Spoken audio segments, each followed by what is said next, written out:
Muy bien, pues empezamos. Nada, en primer lugar, no sé si se me oye bien, Edgar confirma o Agustín, Perfecto. confirmen si bien. Nada, en Sí. primer lugar, pues darle las gracias a Agustín por aceptar esta invitación. Agustín es más que conocido, politólogo, ha escrito libros, recientemente acaba de terminar su maestría en filosofía en la Universidad de Navarra y muy, muy amigo, sinceramente una persona muy humilde, muy, muy amable. Se darán cuenta a lo largo de esta conversación. La idea es que sea una conversación muy amena que la llevarán Edgar Edgar y Agustín.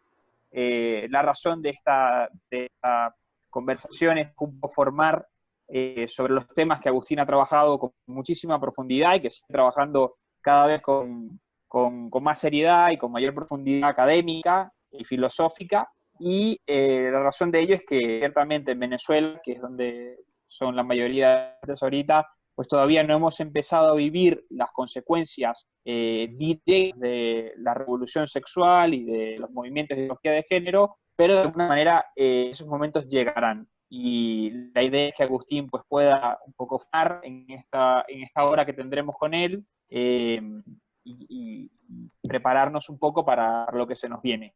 Yo creo que ante la pregunta de hasta dónde van a llegar estos movimientos, la respuesta es hasta donde lo permitamos. Y parte de empezar a ponerle un fin a, a estas consecuencias es formarnos. Primero formarnos para luego actuar como hay que actuar.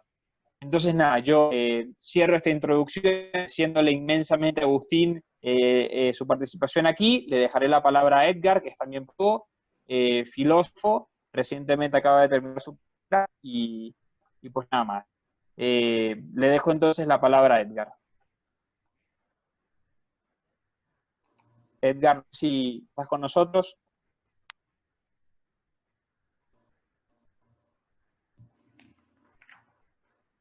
Bien, Edgar, Ya que, le, ajá. le vamos a dar unos segundos a Edgar en caso de que la conexión no vaya. Quien hará las preguntas será Gabriel, que está también preparado con ellas, las hemos conversado y bueno, yo diría, Gabriel, si quieres comienza tú las preguntas y luego si Edgar se incorpora, Ok. pues continúan ahí. ¿Tú cómo definirías ideología de género? ¿Cómo lo podemos definir? Sí. Bueno, voy a dar una definición y voy a explicar sus partes. Yo diría, la ideología de género es un conjunto de ideas anticientíficas sobre nuestra sexualidad, o sea, son ideas anticientíficas sobre nuestra sexualidad que de forma autoritaria desarraigan a la sexualidad humana, naturaleza, y la explican exclusivamente a partir de la cultura. Esto significa que progresivamente este conjunto de ideas van dándole todos los componentes naturales, biológicos, digamos, que no hemos escogido a nuestra sexualidad para presentarla como parte de una mera artificialidad cultural. Hoy está muy de moda decir, por ejemplo, la sexualidad es una construcción social. ¿O qué es el género? El género es la construcción social de la sexualidad. La sexualidad ya no queda explicada por, digamos, la determinación biológica de cada uno de nuestros cuerpos, ya no queda, digamos, fijada por la naturaleza de nuestro cuerpo, sino que pasa a ser simplemente el reflejo de un sistema, ¿no? Un tema de poder que nos obliga a ser hombres o que nos obliga a ser mujeres. Ese sistema lo han de muchas formas.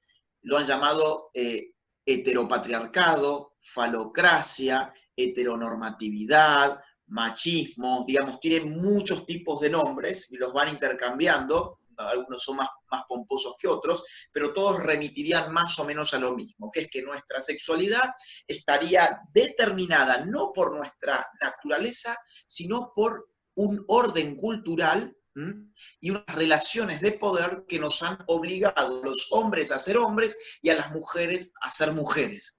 Ahora, cuando uno toma conciencia de que supuestamente, tal como dice esta ideología, uno no es naturalmente absolutamente nada, sino que uno ha sido en todo caso construido como hombre o construido como mujer por ese sistema, uno ya tiene, digamos, los instrumentos o la conciencia emancipada para poder autoconstruirse, autodefinirse sexualmente. Entonces ahí con la ideología de género aparece una categoría que es muy usada hoy, que es la de la identidad de género.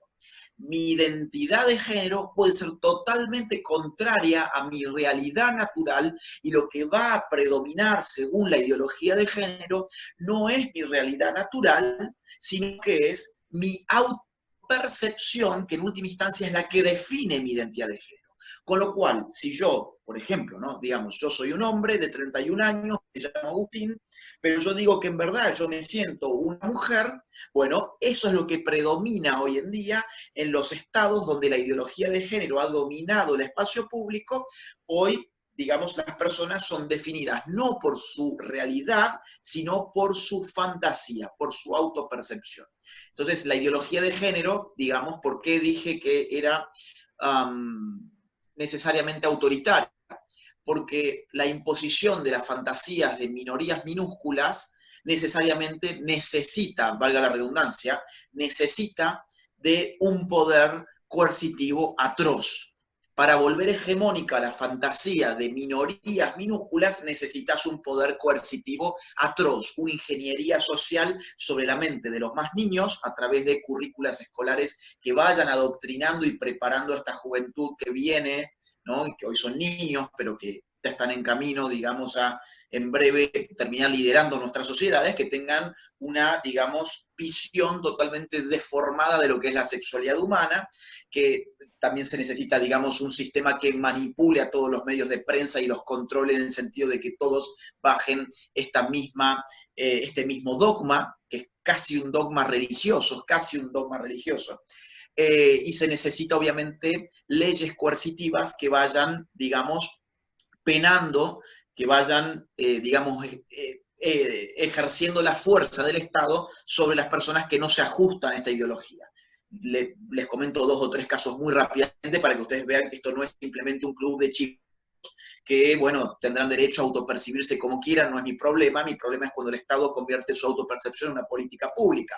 Por ejemplo, en Estados Unidos se ha tenido el caso hace algunos años nada más de unos panaderos que por ser cristianos, digamos, el lobby LGBT los quiso obligar a hacer un pastel para la boda homosexual de 2 de estos homosexuales, y los panaderos no quisieron hacerlo y se tuvieron que comer un proceso jurídico, digamos, que llegó hasta la Corte Suprema de Justicia incluso, y, digamos, fueron 6 años de estar pagando a abogados, de estar haciendo toda la burocracia típicamente judicial. Es decir, su vida fue un infierno durante 6 años, ¿no? Por ejemplo, les puedo contar otros casos también vinculados con Estados Unidos. Hoy en día en California o en Nueva York, si uno se refiere a una persona con un pronombre de género que no se corresponde con su identidad de género, por ejemplo, que Jorge se autoperciba una mujer y yo lo trate de él en vez de ella, si nosotros estamos en California o en Nueva York, él me puede demandar a mí y yo tengo multas que son de más de $150.000. O en Canadá, incluso, usar pronombres de género que no se correspondan a la identidad de género de las personas está penado con hasta 6 meses de cárcel.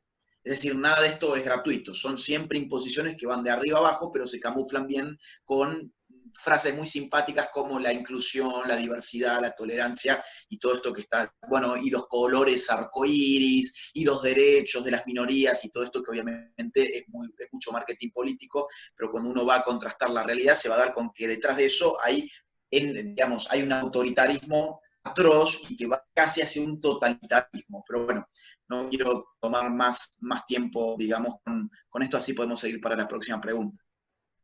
Sí, Agustín, yo creo que, claro, de manera, o sea, las leyes coercitivas, por lo menos en Venezuela, no han llegado, ¿no? Uno se pregunta de qué manera está influyendo la ideología de género, por ejemplo, en los muchachos, si es a través de la cultura.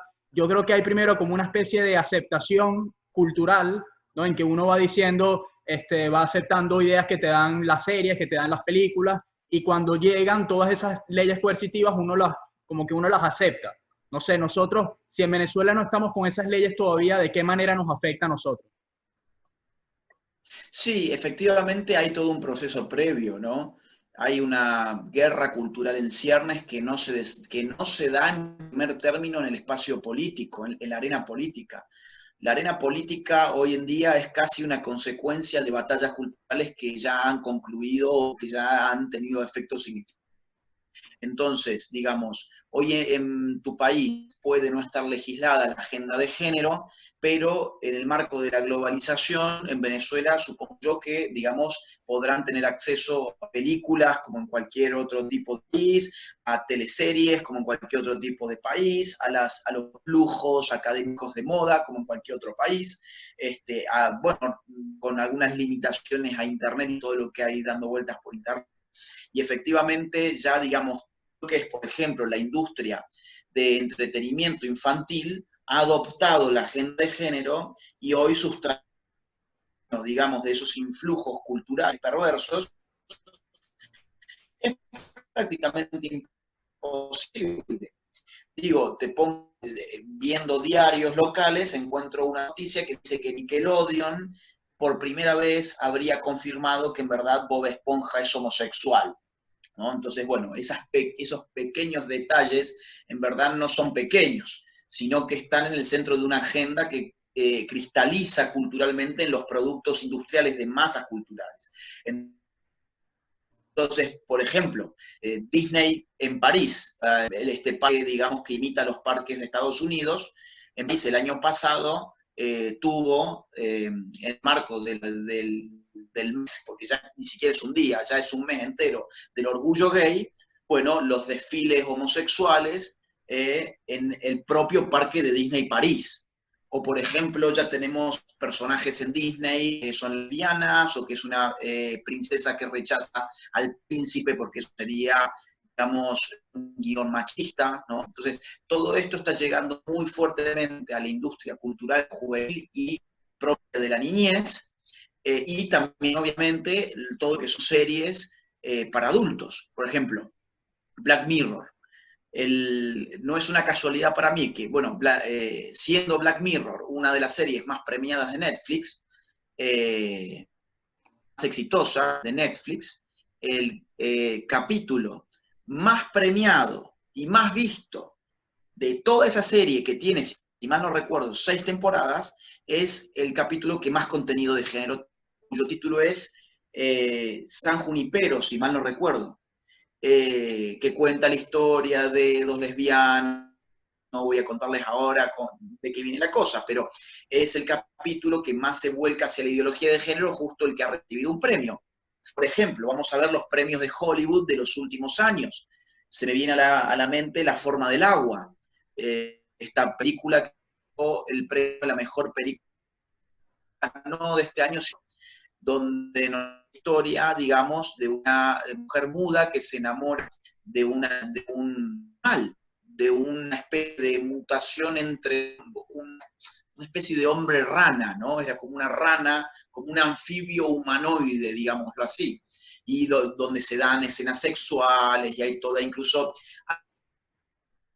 hay una escena efebofílica, o sea, que roza la pedofilia entre otros protagonistas de esta película, y ese mismo año la película que saca el Oscar al mejor guión es Call Me By My Name, que es una película que trata de un relacionamiento sexual entre una persona de alrededor de 30 años y un joven y un adolescente que tiene 15 años.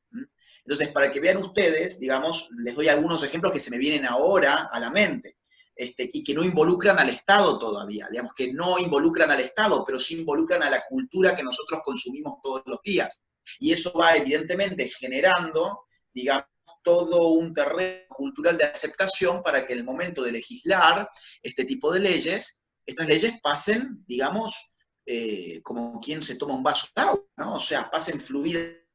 Incluso, por ejemplo, todo lo que se está haciendo el calor de la simbología LGBT. Te voy a poner el caso de México. México tampoco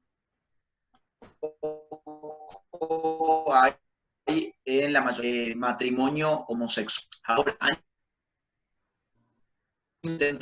intentado 2 veces pasarlo y los diputados votaron en contra. Y entonces, ¿qué hizo el sector interesado en esto? Llevó a Diego Luna, Ricky Martin y a no sé qué otros reggaetoneros a hacer un festival para apoyar el matrimonio homosexual, y Ricky Martin encabezó, digamos, todas estas demandas. Entonces vos ahí no tenés, evidentemente, al Estado legislando, tenés a las estrellas de América Latina, del mundo de la música, de pacotilla, de moda, que está, sin embargo, presionando culturalmente sobre masas que, de verdad, sobre temas no tienen ninguna formación. Lo único que les va a impactar es decir, bueno, Ricky Martin es mío y él quiere el matrimonio homosexual, entonces el matrimonio homosexual debe ser algo espectacular, ¿no? Debe ser algo espectacular porque Ricky Martin es algo espectacular. Entonces, si Ricky Martin lo apoya, yo lo tengo que apoyar también. O incluso te puedo poner algún otro tipo de ejemplo. En Argentina, con el aborto, no pasó la ley, sin embargo, tuvimos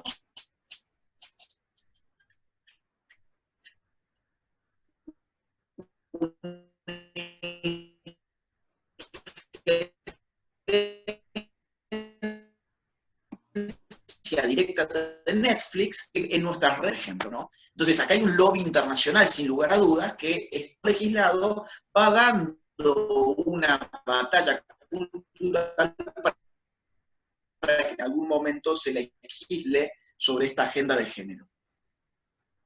Agustín, yo creo que aquí, o sea, lo que más preocupa es cómo queda la familia. No sé, muchas veces uno, bueno, tú relacionaste ya al principio ideología de género con marxismo. Hay autores que dicen que la familia es como el último bastión del marxismo, como la última pelea que se da, y una vez que se acabe con la familia, ya ellos ganaron todo terreno. Entonces, ¿cómo queda la familia en esto? Un mute. Ok, bueno, sí, cambié la conexión porque se ve que no estaba funcionando bien. Okay. Sí, llegué a escuchar la última pregunta. Efectivamente, digamos, la familia es lo que más está viendo, o sea, afectada por la ideología de género por varias razones. Ya voy a explicar después cuál es el nexo de esto con el marxismo o con la izquierda, para ponerlo de forma un poco más amplia. La ideología de género ataca a la familia, digamos, a través de distintos ángulos. Por un lado, es propio de la ideología de género todo lo que es la exacerbación del feminismo. Este feminismo radical y supremacista que estamos viviendo hoy es incluso el hacedor de la ideología de género. Si después, para las preguntas, alguien quiere conocer más bien cuáles son los vínculos entre el feminismo y la ideología de género, lo puedo explicar hablando un poco de las autoras más importantes, pero ahora no me quiero ir por las ramas con eso. Lo que es importante tener en cuenta es que es el feminismo el que en la década del 50 abre la puerta a lo que después va a ser las teorizaciones sobre el género. Y ese feminismo está planteando hoy en día, digamos, una serie de conflictos enormes entre los sexos que se están trasladando lógicamente a la familia. Están planteando una suerte de guerra de sexos que estaba anticipada por Engels, es decir, ver, por ejemplo, el Estado de la familia y la propiedad privada, el libro del año 1884 de Engels, el socio intelectual de Marx y además el financista de Marx, se va a encontrar con una frase que es célebre, ¿no? Y que esa frase bien podría ser usada hoy, pero fue escrita en el año 1884, que dice así: en la familia el hombre es el burgués y la mujer es el proletariado. ¿Qué significa esto? Que en la familia se da una suerte de lucha de clases, ya no entre la clase explotadora y la clase explotada, sino entre el sexo opresor y el sexo oprimido. El sexo opresor, que hace las veces del digamos, empresario capitalista dentro de la familia, es el hombre, y el sexo oprimido, que hace las veces del obrero explotado en la familia, es la mujer.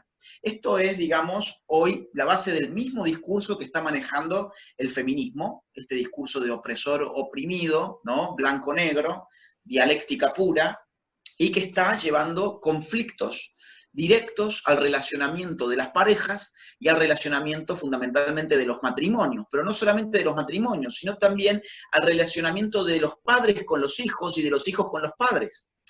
Yo recibo muchos mensajes todos los días de muchísimos chicos muy jóvenes, porque todo esto a los que más está afectando en verdad es a los jóvenes. Yo tenía un público muy mayor de edad que no entendió muy bien por dónde iba todo esto y llamativamente empecé a tener mucho público muy joven que los ve a diario y que los padece a diario, y mucho público joven me cuesta sobre amigos de ellos, o sobre ellos mismos a veces incluso, cómo les cuesta, digamos, relacionarse con los padres cuando son mujeres.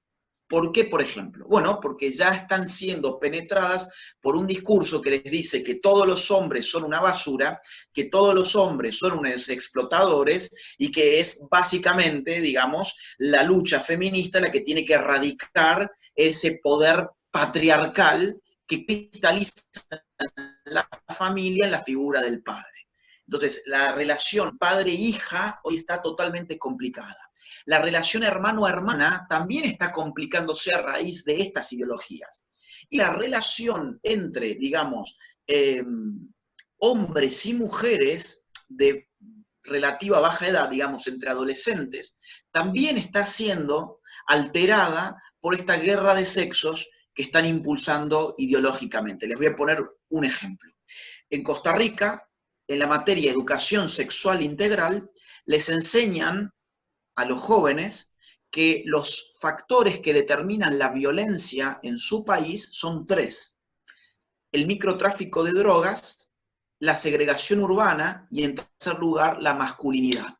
Le están diciendo a todos los jóvenes de Costa Rica desde muy chicos que la masculinidad es el factor, junto con el microtráfico de drogas, por ejemplo, que está causando violencia en Costa Rica. Con lo cual, ya por ejemplo, complicase el relacionamiento sexual, el intersexual, el interactivo de una mujer hacia un hombre, obviamente, porque pasan a ver a los hombres como seres perversos, violentos, malditos, opresores y explotadores al mismo tiempo, y, digamos, afectan también la autoestima de todo aquel que sea hombre, joven, adolescente en Costa Rica, porque te están socializando en los colegios desde muy temprana edad para decirte que si, digamos, sos varón, tu masculinidad es la causa de la violencia en el país y por lo tanto sos en alguna medida también responsable de todo lo malo que estamos viviendo, ¿no? Entonces están, digamos, afectando las relaciones entre los sexos con el feminismo radical y con la pata corta de la ideología de género están afectando, digamos, algo tan vital como el relacionamiento de una madre con su hijo en gestación, llevando a ese relacionamiento a una relación de asesinato, ¿no? Que es el aborto, es el asesinato de un ser humano que se está gestando en el vientre materno. Y esta ideología ya ni siquiera está presentando al aborto, ni siquiera como una situación, ok, triste, nadie quiere pasar, sino que, bueno, algo que la mujer tiene que decidir, sino que ahora están dando un paso mucho más allá y están presentando el embarazo como una enfermedad y el aborto como un remedio. Por eso, por ejemplo, la OMS, en el marco de la pandemia que estamos viviendo actualmente, ha establecido que el aborto es un servicio esencial de salud, que no debe ser discontinuado bajo ninguna circunstancia, ni siquiera bajo la circunstancia de la pandemia. Entonces ya estamos viendo cómo, digamos, la familia incluso es penetrada por ideologías genocidas, como la del aborto, que dañan lo más preciado, que es el vínculo de la madre con su propio hijo en la etapa de gestación, en el caso del aborto. E incluso en la etapa del parto, en algunos países donde se está avanzando, o en algunas zonas de algunos países donde se avanza, por ejemplo, con el aborto por nacimiento avanzado. ¿Qué es? Vos tenés al niño que está naciendo, pero no termina de salir del cuerpo de la mujer, y ahí le haces un aborto, ¿no? O sea, ahí lo matás, con medio cuerpo afuera. Eso se llama aborto por nacimiento parcial. Y eso hoy en día hay zonas en el mundo donde supuestamente avanzadas como Nueva York, ya se está legislando en ese sentido. Y en tercer lugar, digamos, fui con la pata del feminismo, fui con la pata del aborto, y nos queda la pata del LGBT. ¿Por qué el LGBT está atacando a la familia? Por dos razones. Número uno, han penetrado las educaciones sexuales de nuestras currículas escolares. A través del Estado bajan la propaganda LGBT y confunden a los niños desde temprana edad, a veces desde tempranísima edad. Por ejemplo, en Argentina, de donde yo soy, ya hay jardines de los famosos kindergartens, donde van niños de 5 años, a los cuales se los viste como niñas, se los maquilla, se les pone vestidos, se les enseña a ponerse accesorios típicamente femeninos con 5 años. ¿Para qué? Para que deconstruyan su masculinidad y ellos puedan ser libres en el futuro de escoger si quieren ser niños o si quieren ser niñas. Con 5 años de edad, hoy esto ya está pasando en la Argentina. Hoy en Córdoba, de donde yo soy, que es en el centro del país, de Argentina, los manuales de educación sexual, por ejemplo, tienen ejercicios prácticos, como que tu hijo se cambie durante media hora su nombre, su edad y su orientación sexual, y fantasee tener otra orientación sexual. Entonces, tu hijo, suponte, se llama, no sé, Carlos, y tiene 13 años, bueno, durante media hora tu hijo en el colegio se va a tener que cambiar el nombre, ponerse, por ejemplo, no sé, en vez de Carlos, Carla, se va a tener que poner otra edad, digamos, en vez de 13 años, 35 años, y elegir una orientación sexual distinta a la actual. Por ejemplo, en vez de ser Carlos, bueno, ser Carla, una chica lesbiana de 30 años, ¿no? Este tipo de locuras, digo, no son tan lejanas, No estamos hablando ni siquiera de Canadá, estamos hablando de Argentina. Otro tanto estamos encontrando ya en Chile, en Perú, en Ecuador, donde las currículas escolares en Ecuador, por ejemplo, les enseñan a los niños desde muy temprana edad, no sé, una veintena de posibilidades de orientaciones sexuales de lo más disparatadas, hasta incluso, digamos, el género fluido, que sería que hoy me siento hombre y mañana me siento mujer y pasado mañana me siento, no sé, un perro, ¿no? Entonces, todo esto, digamos, está confundiendo y está arrebatándole a los padres de familia la potestad para elegir la educación en algo tan íntimo y tan importante en la vida de un ser humano como es la sexualidad, en el caso de sus hijos. Los padres de familia ya no están eligiendo la educación sexual, sino que es el Estado el que está adoctrinando en ideologías anticientíficas y manipulando la sexualidad de los niños desde tempranísima edad. Y en cuarto lugar, en último lugar, el LGBT también está afectando la institución familiar, llamando familia y matrimonio, sobre todas las cosas, a uniones que por definición no son ni pueden ser matrimoniales. Por ejemplo, toda vez que se habla sobre matrimonio homosexual, se está incurriendo en una contradicción entre los términos, porque el matrimonio, como su propio nombre lo indica, viene de mater, viene de matriz, viene de maternidad. La matriz es el útero materno. Mater, matrimonio, maternidad. El matrimonio es la institución a partir de la cual, en función de la específica unión entre las partes, puede derivar una vida humana. La reproducción está institucionalizada de alguna manera a partir de esa institución que llamamos matrimonio, que es de interés público porque el matrimonio, digo, en la mayoría inmensa de los casos, engendra nuevos ciudadanos que no pueden quedar merced a la buena o mala voluntad de los padres, sino que ya tienen que ser tutelados por el derecho.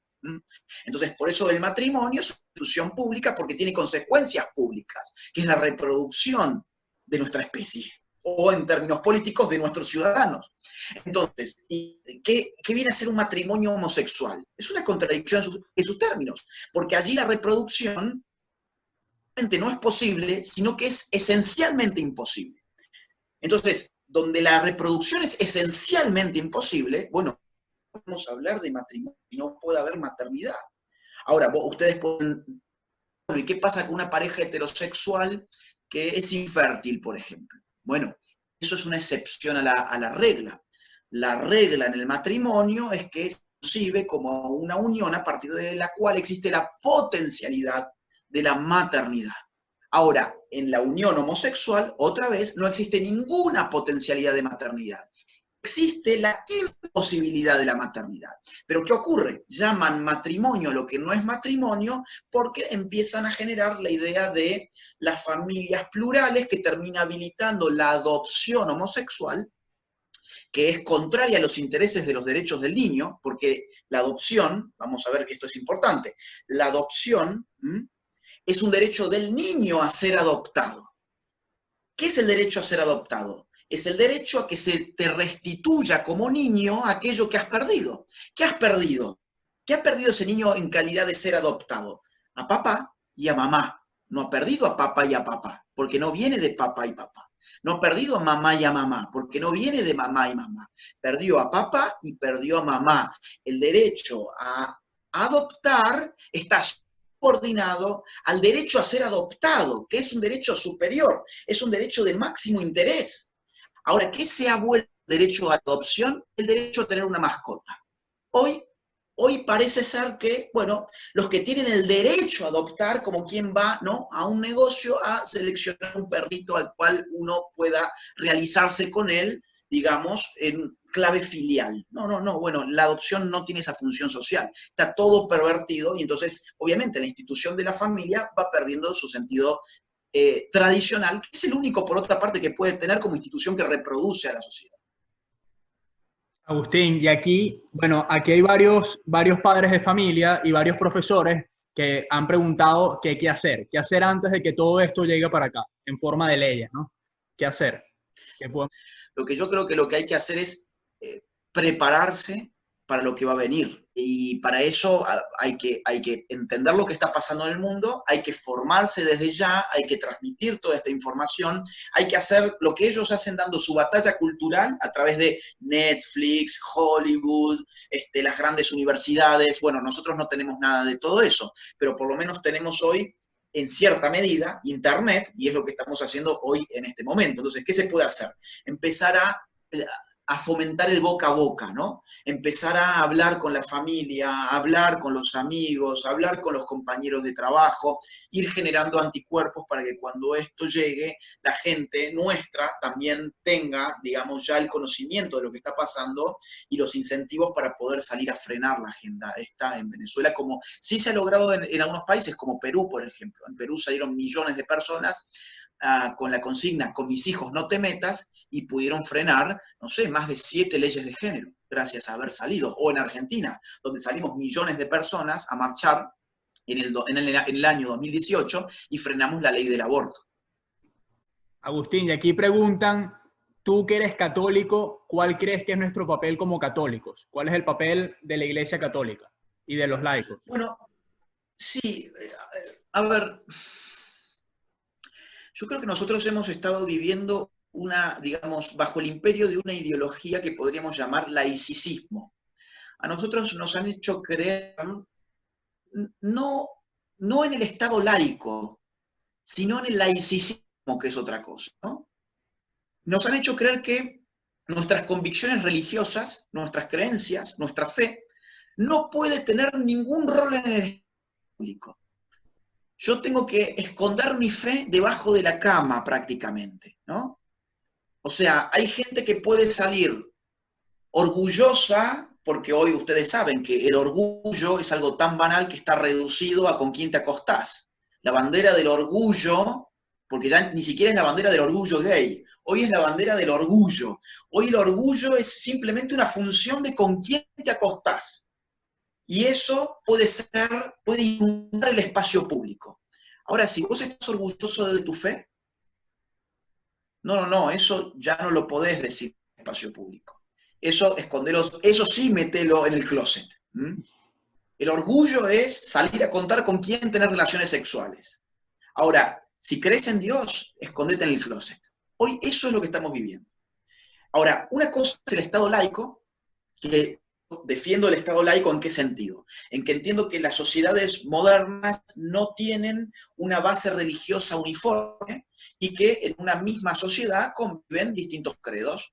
Incluso dentro del mismo cristianismo estaríamos los católicos, los evangélicos, bueno, y algunas otras expresiones típicas del cristianismo. Habría judíos, habría ateos, habría agnósticos, que son otros tipos de religiones también. laico? Bueno, un Estado que no se fundamente en una religión. Ya está. Eso sería. Ahora, otra cosa es el laicismo, que es, en el espacio público, tu religión tiene que ser totalmente borrada. Eso, nos han estigmatizado de alguna forma con todo esto. El rol de la religión es un rol público, siempre lo ha sido y siempre lo será. No existe la religión privada, no existe eso. Entonces, ¿qué veo yo que están haciendo las iglesias evangélicas? Salir de los templos y responder a las demandas de sus fieles, que sus fieles están demandando acción porque les están pervirtiendo a los hijos, básicamente, y porque no les están dejando elegir la educación sexual de sus hijos. Ahora, en los católicos no estoy viendo en general mucha reacción, porque yo creo que en cierta forma nos hemos creído más el cuento del laicismo y tendemos más a esconder, ¿no?, nuestras creencias, nuestros valores, nos han minimizado la mínima expresión, ¿no?, valga la redundancia. Mi sugerencia es que es el tiempo de los laicos, como dijo Juan Pablo II, si mal no recuerdo, es el tiempo de los laicos. No esperemos que el cura reciba la orden del obispo, que reciba a su vez la orden de quien está arriba, sino que empecemos nosotros mismos a actuar sin vergüenza por ser católicos. Si ellos tienen orgullo simplemente por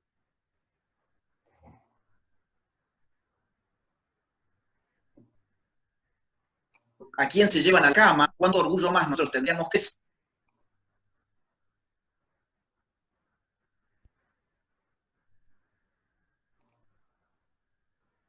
Aló, ¿me escuchas? Sí, te escucho. Mira, aquí preguntan unas mamás que cómo hacer con los adolescentes, bueno, con todo este bombardeo de relativismo cultural, con todo el bombardeo de pornografía, cómo hacer, ¿no? Porque ya eso está como, bueno, ya pensamos en ideología de género y lo pensamos como algo normal. No sé qué hacer. Bueno, a ver, yo diría, lo ideal en verdad es, más que sobre los adolescentes, tratar de pensar sobre los niños. Después voy a darte una respuesta sobre los adolescentes, pero déjame empezar por los niños. Yo creo que el modelo con el niño es el modelo de la vacuna. ¿Cómo funciona una vacuna? Una vacuna introyecta al cuerpo humano un virus desactivado, ¿no? Entonces, la vacuna te ingresa a tu propio cuerpo un virus, pero que no está activo, que no tiene la capacidad real para enfermarte. ¿Para qué? Para que tu cuerpo genere anticuerpos y para que cuando el virus real quiera ingresar, tu cuerpo ya esté listo para reaccionar. Tu cuerpo recuerde y entonces accione en contra del virus real. Este modelo de la vacuna, digo, puede ser pensado como metáfora, como una especie de vacuna ideológica, ¿no? Hay que vacunar a los niños, y esto es responsabilidad de los padres, vacunar a los niños en contra de estas ideologías. ¿Qué significa? Significa algo tan simple como sentarse a hablar con el hijo y explicarle lo que está pasando. No querer mantener al hijo al margen de la realidad pensando que de esa forma lo estás protegiendo. Al revés. Porque ese hijo tuyo después se va a dar con la realidad de narices y no va a tener ningún filtro de la casa que le haga interpretar qué es lo que está pasando con esa realidad y se va a comer el cuento de aquellos que se lo cuenten al cuento. Entonces, sentarse con el hijo y decirle, mira, hijo, lo que está pasando es esto. Hay que desacralizar la imagen de la escuela. Es decir, claro, yo entiendo que los padres quieren que los hijos se saquen buenas notas. Entonces le dirán a sus hijos que tienen que respetar al maestro como si fuese, no sé, Dios sobre la tierra, ¿no? Como una suerte de Jesucristo omnisciente, el maestro como la figura del que todo lo sabe y la escuela como el lugar de la verdad absoluta e indiscutible. Bueno, yo diría esa imagen es muy nociva, porque cualquier cosa que le digan en la escuela a ese niño, si nosotros en la familia le decimos que la escuela es el lugar de la verdad irrefutable, entonces ese niño va a creer cualquier cosa. Porque hoy cualquier cosa se está diciendo a través de las escuelas, por lo menos de nuestros países en América Latina. Supongo que, digamos, en el país de ustedes pasará lo mismo, ¿no? Ahora bien, entonces, sentarse con el hijo, contarle lo que está pasando y decirle, mira, hijo, vos vas a empezar a escuchar estas cosas muy pronto. En la escuela, pero también en la televisión, en las caricaturas que vos mirás, en las películas, con tus amigos, vas a empezar a escuchar esta ideología. Y obviamente uno tiene que saber antes de qué se trata para poder explicárselo al hijo. Ahora, seguramente tu hijo, digo, qué sé yo, un nene de 7 años, 8 años, 9 años, pensará en ese momento, ¿qué le pasó a mi papá? ¿Se volvió loco? ¿De qué me está hablando? ¿No? Ahí está el virus, ingresando pero desactivado, ¿no?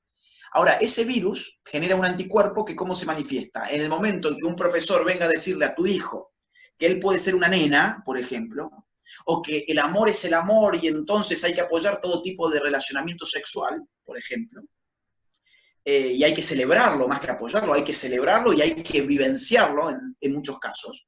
Bueno, ahí ya tu hijo va a decir, ah, me cae un recuerdo, el recuerdo de cuando mi papá me dijo que esto iba a pasar, ¿no? O cuando mi mamá me dijo que esto iba a pasar. Y no estaba tan loco como yo pensé, sino que esto realmente pasó. Entonces, ¿qué pasa? Ese niño, o ya siendo adolescente quizás, se va a rebelar, pero no contra la familia, sino contra la propia escuela.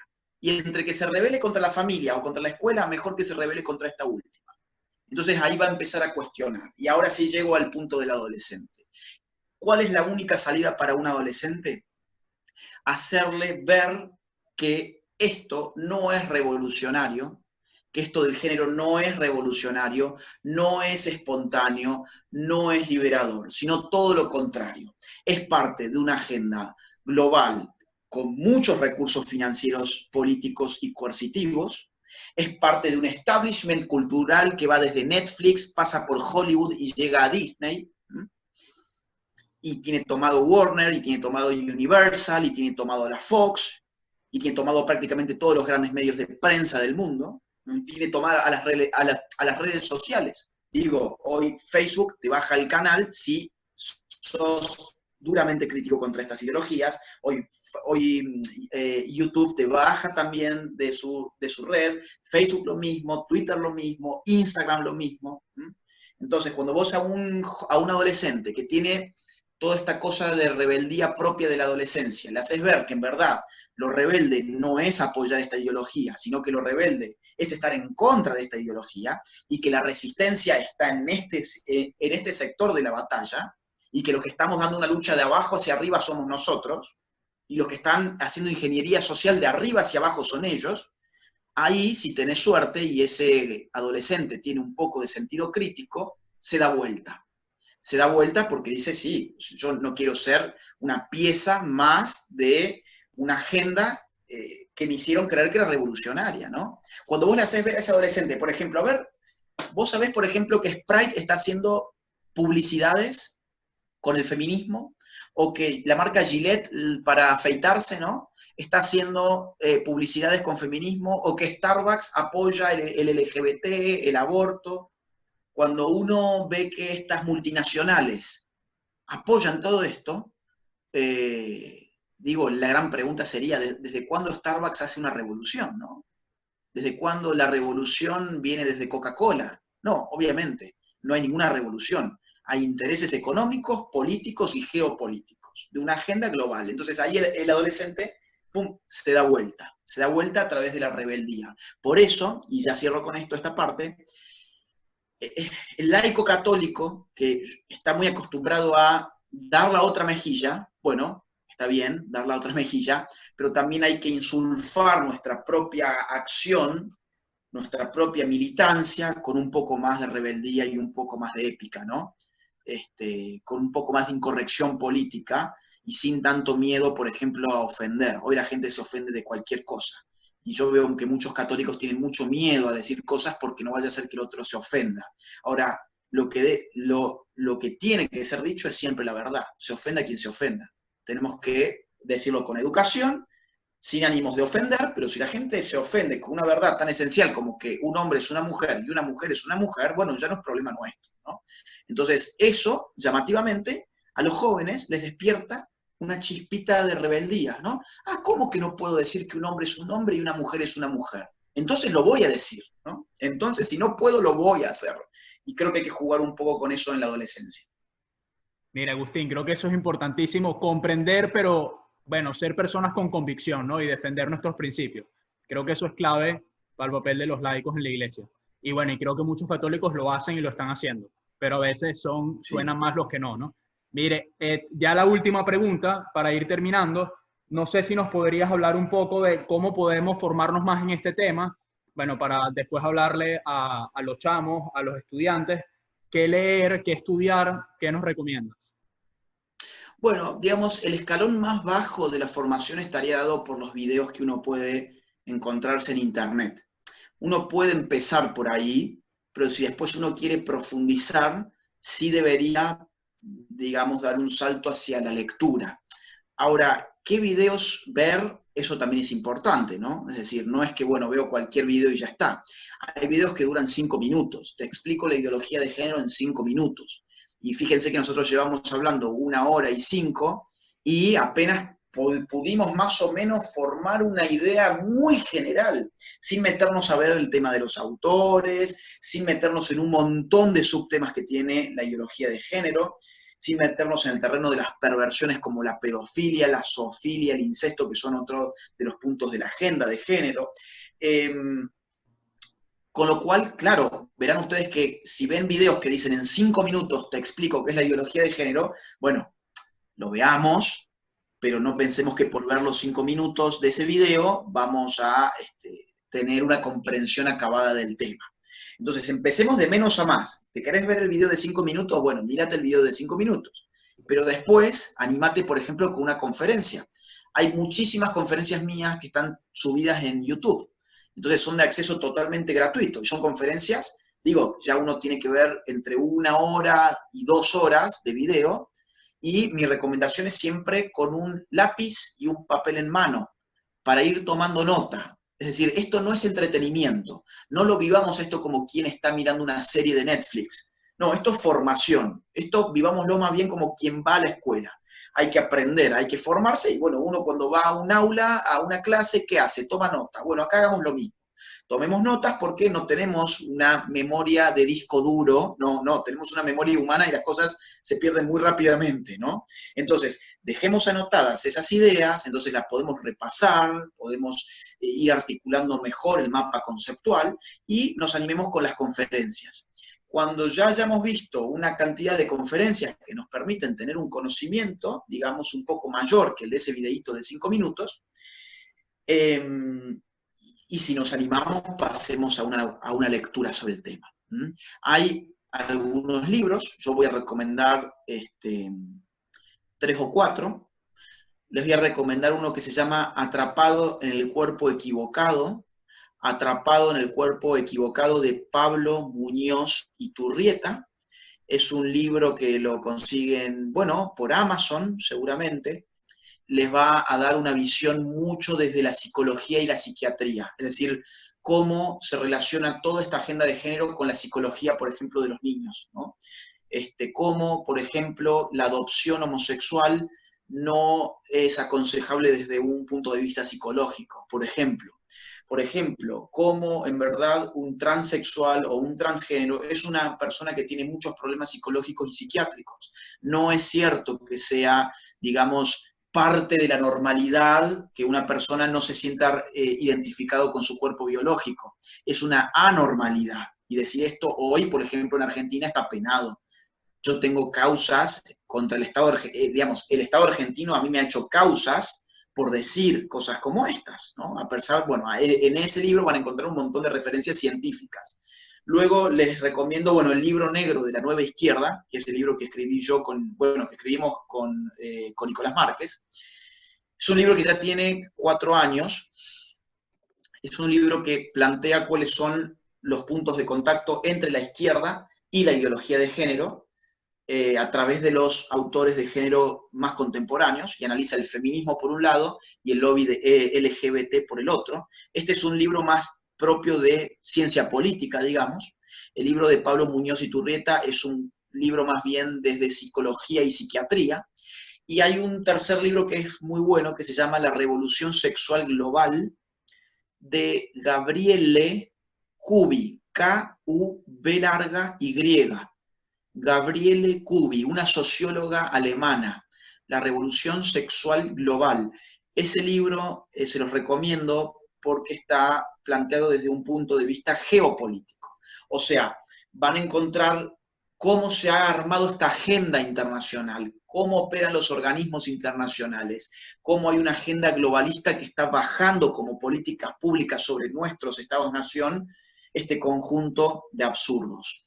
Y en cuarto lugar, hay un libro de una autora española que se llama Alicia Rubio, que tiene un nombre un poco largo, ahora te digo exactamente cómo es, porque siempre lo digo mal y lo estoy buscando. Se llama acá estamos, se llama Cuando nos prohibieron ser mujeres y os persiguieron por ser hombres. Cuando nos prohibieron ser mujeres y os persiguieron por ser hombres. Este libro me parece súper interesante porque tiene mucho dato científico sobre la diferencia biológica de los sexos. Entonces, cómo nuestras diferencias no son culturales, sino que están biológicamente determinadas. Incluso hay, digamos, investigaciones científicas en niños, en bebés, te explican los procesos hormonales, el desarrollo cerebral, hay un montón de datos científicos muy avanzados que nos pueden servir para poder explicar que todo esto del género es totalmente anticientífico, que el hombre tiene su especificidad sexual dada por su naturaleza de hombre y que la mujer tiene una especificidad sexual dada por su naturaleza de mujer y que esa naturaleza existe como dato que no hemos escogido ni nadie ha escogido para nosotros, ¿no? Entonces, esos cuatro libros yo creo que, digamos, ustedes pueden escoger, no es que tienen que leer los cuatro, sino el que les resulte más atractivo o el que puedan encontrar más fácilmente en PDF, ¿no? Sería ya, digamos, un último paso en la formación, ya volcarse a la lectura, y una lectura en clave de estudio, no en clave de ocio, sino tomando nota, si pueden imprimirlo y subrayarlo, poniendo, digamos, en juego con otros conocimientos, ¿no? Como quien estudia un libro más que como quien lee una novela. Así que, bueno, esas serían las 4 recomendaciones. Para leer en pandemia, ¿no? Sí, aprovechen porque estamos con tanto tiempo libre, hagamos que valga la pena. Uh-huh. No, Agustín, muchísimas gracias. De verdad que ha sido tremendo honor tenerte aquí con nosotros y bueno, estaremos formándonos en todos estos temas para combatir el tema cuando venga. Y bueno, y combatirlo desde ya, ¿no? Bueno, muchísimas gracias, Gabriel, y gracias a toda la gente que se ha conectado.